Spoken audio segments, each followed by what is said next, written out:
Top Rank Promotion nagbigay na ng babala patungkol sa hindi pagsunod sa fight contract ni Undisputed and 4 World Division Champion Naoya Inoue sa Top Rank Promotion. Ayon sa tagapagsalita ng Top Rank Promotion, ay mapipilitan na ang Top Rank Promotion na iakyat sa legal na aksyon ang kampo ni 4 World Division and Undisputed Champion Naoya Inoue. Ganun pa man ay balak pera naman bigyan ng pagkakataon ng Top Rank Promotion itong si Naoya Inoue hanggang matapos ang taong kasalukuyan.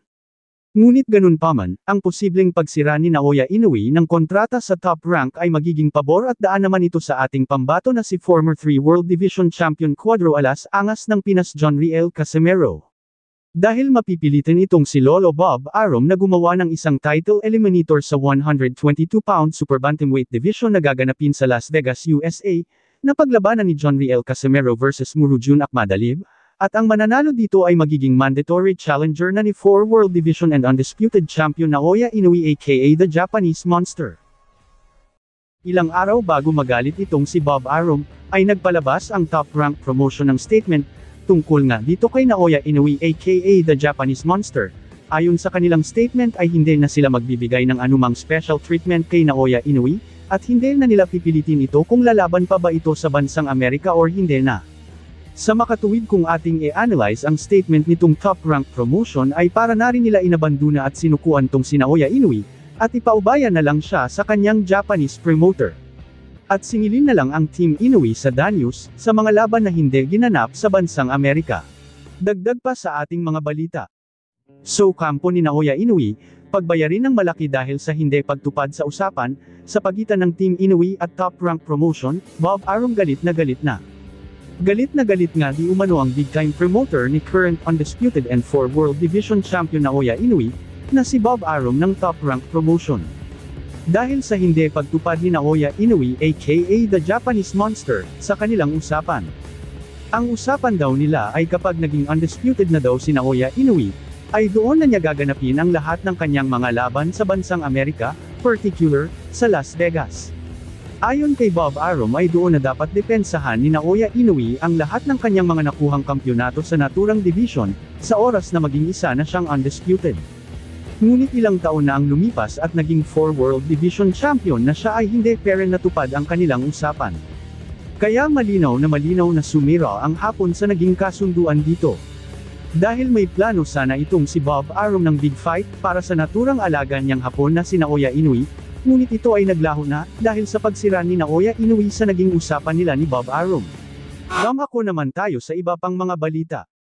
So matapos pumutok ang balita sa posibleng laban sa pagitan ni former 3 World Division Champion Cuadro Alas Jonriel Casimero at current WBC Bantamweight Champion Junto Nakatani.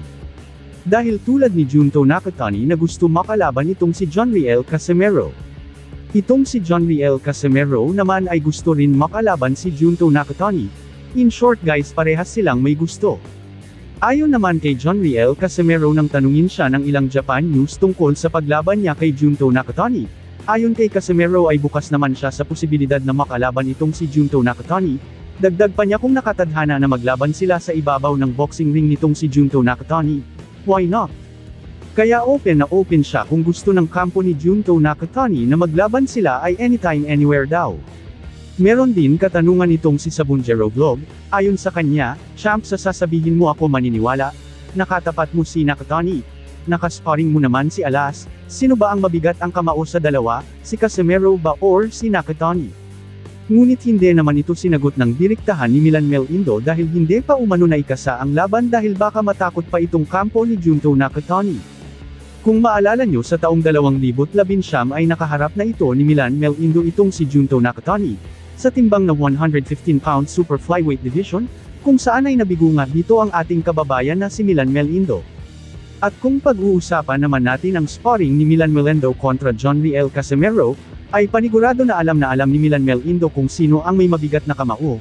Ngunit dahil hindi pa nakakasa ang laban Junto Nakatani vs Jonriel Casimero ay mananahimik muna ito, dahil baka daw matakot pa si Nakatani. Dahil kapag umayaw itong si current Undisputed and 4 World Division Champion Naoya Inoue na lumaban kay Jonriel Casimero ay tiyak kay Junto Nakatani ito babagsak para lumaban.